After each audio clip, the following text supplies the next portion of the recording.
پھر حضرت انسان کی تخلیق سے بات شروع کی، پھر اب اس کے کھانے پینے کے اوپر دلائل دیے تاکہ انسان مان جائے اس بات کو. اور یہ آیات اس طرح لگتا ہے کہ رب انسان کو کٹہرے میں کھڑا کر کے جو ہے وہ اپنے دلائل کے ساتھ اپنی حقانیت اور اپنی ذات کے وجود کے ہونے کو منوا رہا ہے.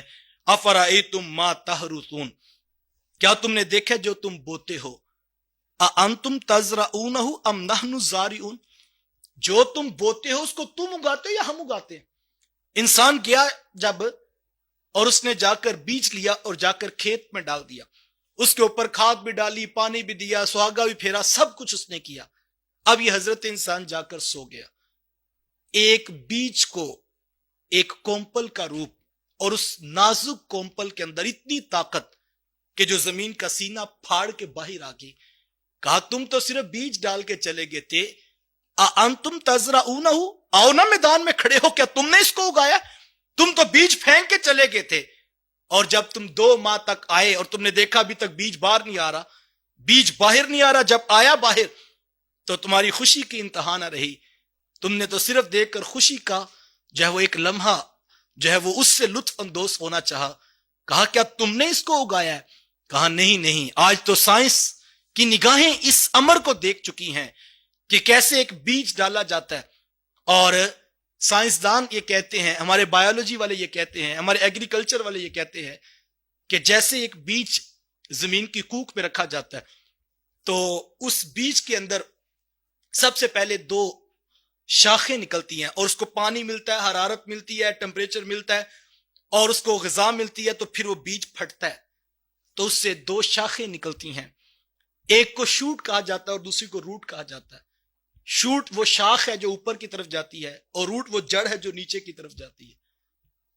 سائنسدان یہ کہتے ہیں، ہمارے ایگریکلچر والے یہ کہتے ہیں کہ جو روٹ نیچے جا رہی ہے یہ اس لیے نیچے جا رہی ہے کہ زمین کی کشش ثقل ہے اور یہ نیچے جا رہی ہے، اور یہ زمین کے اندر پھیلے گی اور اپنے ضروری غذائی اجناس کو حاصل کرے گی، اور اپنے نیوٹرینٹس لینے کے بعد وہ اوپر والی شاخ کو جو ہے وہ حوصلہ دے گی، اور اس تک وہ ٹریول کرتے ہوئے جب نیچے سے پانی اوپر کی طرف جائے گا.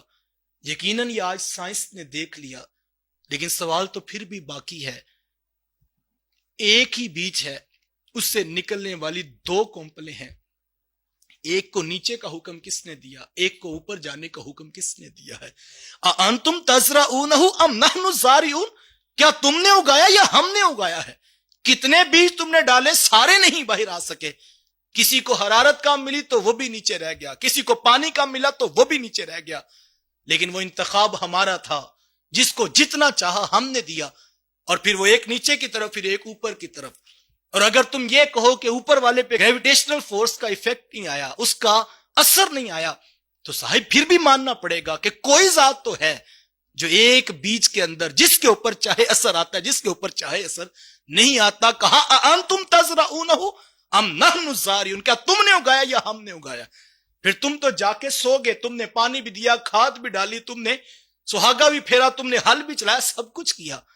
لیکن نہیں، صرف تیرا کمال نہیں ہے، ہماری لاکھوں کروڑوں کی فوجیں تھی بیکٹیریا کی جو نائٹریفیکیشن کا عمل کرتے رہے، اور جو ضروری غذائیں تھی وہ پورا پروسیس ہوتا رہا.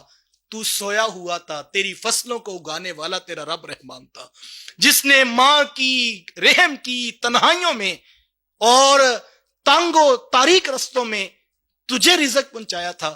اب وہ تیرے رزق کے لیے زمین کی کوکھ میں بیکٹیریا جیسی فورس اس نے لاکھوں کروڑوں کی تعداد میں رکھی ہے، جو حضرت انسان کے لگائے ہوئے بیج کو جو ہے وہ نشو و نما کا پورا عمل دے رہی ہے. اور کہا کہ انتم تزرعونہ ام نحن الزارعون لو نشاء لجعلناہ حطاما، اور اگر ہم چاہتے تو اس کو چورا چور کر دیتے، ہم اس کو چورا چورا کر دیتے اگر ہم چاہتے. تو کیا کر سکتا؟ تو جا کے، اور یہ فصل ایک ایسی چیز ہے، میں اکثر یہ کہتا ہوں کہ یہ آسمان کے نیچے کھلی پڑی ہے اور یہ رب کی قدرت پر ہی منحصر ہے. یہ ہمارے یہاں پچھلے دنوں بارش ہوئی تو کسان کا دل ڈولنے لگا کہ 2-4 اور زوردار بارشیں ہوئی تو یہ میں اٹھا بھی نہیں سکوں گا. لو نشاء لجعلناہ حطاما، کہا اگر ہم اس کو چورا چورا کر دے تو کیا کر سکے گا؟ تیرا تو یہی رویہ ہوگا، فضلتم تفکہون، انا لمغرمون، تو کہے گا میں قرضئی ہو گیا ہوں، میں نے جو لگایا تھا وہ بھی ضائع ہو گیا، میرے اوپر تو قرضہ آ گیا، تو کہے گا میں تو بد نصیب ہوں، تو افسوس کرے گا، اس کے علاوہ تو کچھ نہیں کر سکتا۔ بل نحن محرومون، تو کہے گا محرومون، تو کہے گا ہم تو ہیں ہی بد نصیب۔